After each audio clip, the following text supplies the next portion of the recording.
Før du tager på din sprog- og kulturrejse med Spis, skal du først lige have pakket.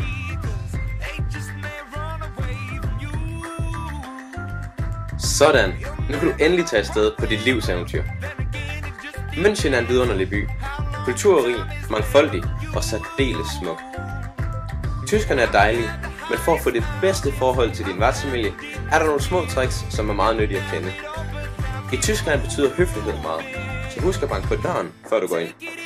Ligeledes skal du altid hilse pænt på med et fast håndtryk og tiltale folk de, dem eller deres.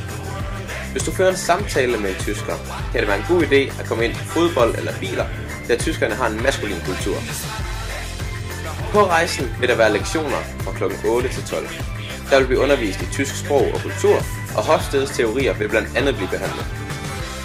Efter kl. 12 vil vi hver dag udforske München, opleve kulturen helt tæt på og se attraktioner som New Town Hall og Neuschwanstein. Til aften spiser vi nogle gange ude, så vi får den bayerske restaurationsstemning og service med i købet. Tag med Spis til München og få en lærerig oplevelse, du aldrig vil glemme.